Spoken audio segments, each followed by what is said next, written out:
ಇವತ್ತು ಬನ್ನಿ ನಮ್ಮ ಕಿಚನ್ ಗಾರ್ಡನ್ ಅಲ್ಲಿ ಏನೇನು ಹಾರ್ವೆಸ್ಟ್ ಮಾಡಿದೆ ಅಂತ ನೋಡೋಣ. ನೋಡಿ ಇಲ್ಲಿ ಫುಲ್ಲು ರೆಡ್ ಚಿಲ್ಲಿಸ್ ಇದೆ.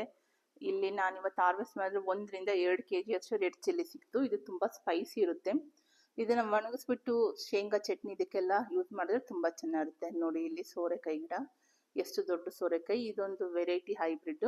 ಇದೆಲ್ಲ ಆರ್ಗ್ಯಾನಿಕ್ ಅಲ್ಲೇ ಬೆಳೆಸಿರೋದು, ಯಾವುದೇ ಕೆಮಿಕಲ್ಸ್ ಆಗಲಿ ಏನು ಹಾಕ್ತೀರಾ, ಫ್ರೆಶ್ ಆಗಿ ಬೆಳೆಸಿರೋದು. ನೋಡಿ ಎಷ್ಟು ದೊಡ್ಡದಾಗಿದೆ. ಇದು ಮಿನಿಮಮ್ 2 ರಿಂದ 3 kg ಇರುತ್ತೆ. ನೋಡಿ ಈ ವೆರೈಟಿ ಸೋರೆಕಾಯಿ ನಮ್ಮ ಕಡೆ ಸಿಗೋದು ಸ್ವಲ್ಪ ಕಮ್ಮಿ. ನಮ್ಮ ಕಡೆ ಎಲ್ಲ ವೈಟ್ ಆಗಿ ಪ್ಲೇನ್ ಇರುತ್ತೆ. ಇದು ಸ್ವಲ್ಪ ಡಾರ್ಕ್ ಗ್ರೀನ್, ಅದ್ರ ಮೇಲೆ ವೈಟ್ ವೈಟ್ ಪ್ಯಾಚಸ್ ಇರುತ್ತೆ. ಇದು ಬೆಂಗಾಲ್ ಕಡೆ ಜಾಸ್ತಿ ಸಿಗುತ್ತೆ. ನೋಡಿ ಹಾಗೆ ಒಂದು ಹೀರೆಕಾಯಿ ಬಿಟ್ಟಿದೆ, ನೋಡೇ ಇಲ್ಲ, ಸ್ವಲ್ಪ ಬಲ್ತಿದೆ ಅಂತ ಅನ್ಸುತ್ತೆ. ಒಂದು ಹೀರೆಕಾಯಿ ಹಾರ್ವೆಸ್ಟ್ ಮಾಡಿದೆ. ಈಗ ಬನ್ನಿ ನಿಮಗೆ ಸ್ಪೆಷಲ್ ಆಗಿ ಬ್ರೊಕೊಲಿ ಬೆಳೆದಿರೋದು ತೋರಿಸ್ತೀನಿ. ಇದು ತುಂಬಾ ಆರ್ಗ್ಯಾನಿಕ್ ಅಲ್ಲಿ ಬೆಳೆಸಿರೋದು.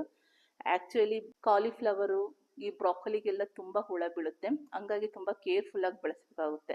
ನೋಡಿ ಎಷ್ಟು ಚೆನ್ನಾಗಿ ಬಂದಿದೆ. ಒಂದು 25 ರಿಂದ 30 ಗಿಡ ಹಾಕಿದ್ವಿ. ನೋಡಿ ಒಂದೊಂದೇ ಸ್ಟಾರ್ಟ್ ಆಗ್ತಾ ಇರೋದು. ನೋಡಿ ಫ್ಲವರ್ಸ್ ನೋಡಕ್ಕೆ ಎಷ್ಟು ಚೆನ್ನಾಗಿದೆ. ಬನ್ನಿ ಈಗ ಇದನ್ನ ಹಾರ್ವೆಸ್ಟ್ ಮಾಡ್ಕೊಳ್ಳೋಣ.